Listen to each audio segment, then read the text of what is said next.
baik MC ini untuk kesembuhan Agus.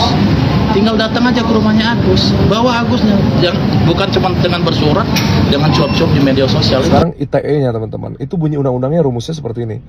Barang siapa dengan sengaja, diberikan kesempatan kepada yang menuduh dan tidak dapat membuktikan tuduhannya, dipidana penjara 4 tahun. Faktanya Tenovi kan punya mutasi rekening korannya tuh. Tenovi dapat membuktikan tuduhannya tersebut, bahwa Agus mempergunakan uang tersebut bukan untuk pengobatan mata tuh. Itu kan dapat dibuktikan melalui mutasi rekening korannya kan. Artinya selama Tenovi mengucapkan fakta yang disertai dengan data dan faktanya, tentunya pasal yang dipersangkakan kepada Tenovi akan gugur. Artinya nantinya akan difilter pada saat penyelidikan sehingga tidak dapat maju ke penyidikan. Kemarin sakit. Minta disamperin ke rumah katanya. Pengen ditanyain Tenovi katanya. Baik. Ya dihubungin gak direspon. Masa kita mau ke rumah orang tanpa ada konfirmasi kan gak enak ya. Agus cuma satu pesan Agus buat Tenovi. Agus orang sakit, lihatlah keadaan Agus, tanya keadaan Agus. Agus gak mau, Teteh cuma nadanya di sosmed doang. Kasih tindakan buat Agus, apa yang Teteh lakukan. Teteh kan orang sosial, punya hati nurani. Datang ke tempat Agus, Teteh tahu tempat. Assalamualaikum, shalom, salam sejahtera teman-teman, selamat malam. Jadi melalui unggahan video ini saya ingin menceritakan lebih kurangnya bagaimana endingnya kasusnya Tenovi. Eloknya ketika ada awal tentunya harus ada akhir. Maka dari itu saya ingin menceritakan akhirnya akan seperti apa. Rasanya teman-teman semua pasti ingin tahu lah endingnya kasus Tenovi akan seperti apa. Jadi saya ceritakan dulu sedikit teman-teman dari perspektif hukum. Seseorang dapat dipenjara apabila ancamannya 5 tahun atau lebih. Itu dalilnya tuh teman-teman. Jadi seseorang dapat dipenjara apabila ancaman laporan polisinya itu 5 tahun atau lebih. Nah, tapi dikecualikan nih oleh Kitab Undang-Undang Hukum Acara Pidana nih, ada kecuali. Diatur di pasal 21 ayat 2 KUHP. Terdapat pengecualian. Walaupun dia di bawah 5 tahun ancaman pidana penjaranya, tapi tetap dapat dilakukan penahanan. Apa contohnya? Penipuan, pasal 378, itu ancamannya 4 tahun penjara, tapi dapat dilakukan penahanan walaupun di bawah 5 tahun karena masuk dalam pasal pengecualian. Pasal 372, penggelapan, itu 4 tahun tuh ancaman penjaranya. Dia 4 tahun, di bawah 5 tahun artinya, namun dia masuk dalam pasal pengecualian sehingga dapat dilakukan penahanan.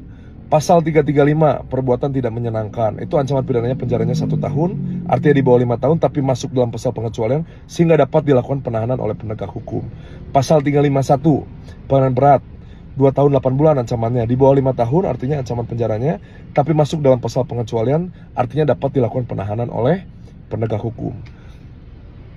Nah, laporan yang dilaporkan oleh Agus, laporan polisi yang dilaporkan oleh Agus ke Tenovi, itu ancamannya 4 tahun. Kedua-dua laporan polisinya itu. Pertama-tama pasal 369 terkait tentang pemerasan. Itu ancaman pidana penjaranya adalah 4 tahun, artinya di bawah 5 tahun, tapi tidak masuk dalam pasal pengecualian. Artinya Tenovi tidak dapat dilakukan penahanan oleh penegak hukum. Terkait tentang undang-undang ITE-nya, pasal 273 Junto 45 ayat 3 itu yang 310 311, itu 4 tahun ancamannya. Di bawah 5 tahun, artinya dalilnya, dan tidak masuk dalam pasal pengecualian yang 21 ayat 2 KUHP tadi. Artinya Tenovi tidak dapat dilakukan penahanan oleh penegak hukum. Nah, saya sekarang ceritakan gini teman-teman. Saat ini yang sedang bergulir itu namanya tahapan proses penyelidikan. Jadi apa sih manfaat dari proses penyelidikan ini? Penyelidikan adalah untuk membuktikan apakah sebuah peristiwa yang dilaporkan dalam laporan polisi ini apakah dia itu tindak pidana atau bukan. Contoh, misalkan kasusnya ini ternyata keperdataan, sehingga berhentilah di penyelidikan. Karena kan prinsipnya kan polisi tidak boleh menolak laporan masyarakat kan. Jadi artinya semua laporan masyarakat ditampung oleh pihak kepolisian. Nah, nanti akan difilter pada saat penyelidikan. Apakah ini peristiwa pidana atau bukan nih? Nah, saat ini yang sedang bergulir itu proses penyelidikan tuh teman-teman. Nah, saat ini sudah diproses, sudah diperiksa tuh. Dari pihak Agus, sudah diperiksa, sudah diminta keterangan sebagai pelapor.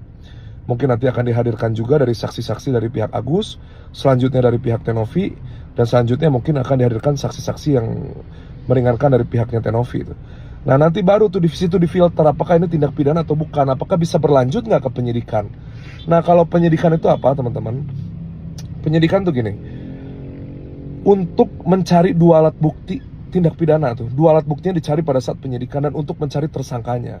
Nah setelah penyidikan baru kita maju ke persidangan tuh teman-teman. Nah sekarang kita bedah nih teman-teman ya, apakah kira-kira kasus ini bisa maju nggak ke penyidikan. Sekarang kalau kita bedah nih, pasal 369 tentang pemerasan, itu hukum tuh ada rumusnya teman-teman. Jadi kita jabarkan aja unsur per unsur penunsurnya tuh, terpenuhi nggak? Rumus-rumusnya terpenuhi nggak? Nah bunyinya gini teman-teman, barang siapa dengan sengaja melawan hukum menguntungkan diri sendiri dengan cara, nah itu nanti ada bunyi selanjutnya, tapi saya cut dulu sampai situ. Kenapa? Karena gini, pertanyaannya sekarang kita kaji nih, apakah Tenovi ini atau yayasannya dapat dikategorikan sebagai menguntungkan dirinya sendiri?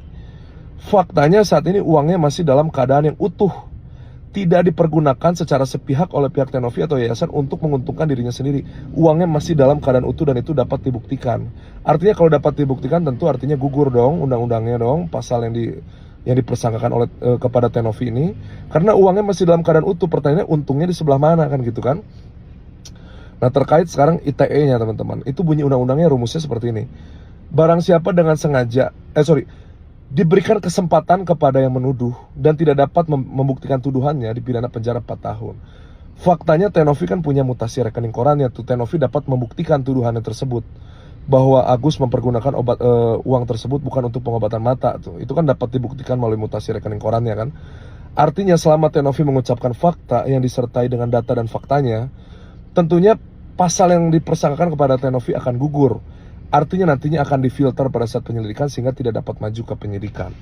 Nah teman-teman, untuk tenggat waktu atau jangka waktunya itu, penyelidikan ke penyidikan itu sebenarnya tidak ada waktu yang lebih spesifik lah. Pada prinsipnya ini kasuistis.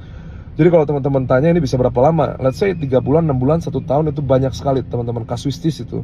Nah jadi saya berharap teman-teman saat ini sudah ada gambaran nih, ini kasusnya kurang lebih endingnya akan seperti apa gitu.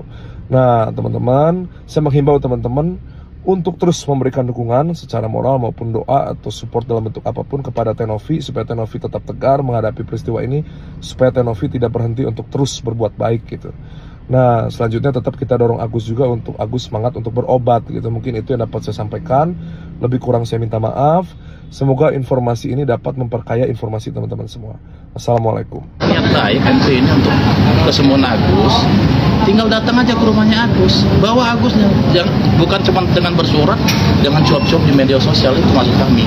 Udah itu aja. Kalau yang untuk masalah pemerasan itu tadi, saya perjelas sedikit. Jadi kan Novi ini menggunakan rekeningnya Agus, orang menyumbang, memberikan donasi itu ke rekeningnya Agus, kemudian dari rekeningnya Agus dia ambil, dipindahkan ke rekeningnya di yayasan.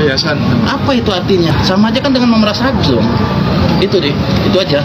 Bang, bukannya bicara soal uang donasi kan sudah diatur, ada undang-undangnya dan memang harus diawasi oleh Dinsos supaya lebih transparan. Artinya artinya tidak melenceng apa yang disepakati ke kedua belah pihak. Ini gimana nih Bang? Sekarang saya balikan begini. Di Permensos itu memang dijelaskan pada saat donasi harus ada izin. Nah sekarang tanyakan ke Novi, ada nggak izin dia untuk melakukan donasi ini? Bukan tanyakan ke kami, karena kami penerima donasi itu. Kemarin sakit. Minta disamperin ke rumah katanya, pengen ditanyain Tenovi katanya. Baik. Ya dihubungin nggak direspon, masa kita mau ke rumah orang tanpa ada konfirmasi kan nggak enak ya. Tapi yang nyuruh, Lihat di videonya kayak seolah-olah dibilang nggak sakit deh. yang nyuruh Tenovi tes narko, kenapa nggak disuruh tes balik? Kelanjutannya gimana teh? Ya soalnya yang apa namanya yang si cewek itu kan ternyata dia Makan cireng. satu-satu ya ngomongnya ya,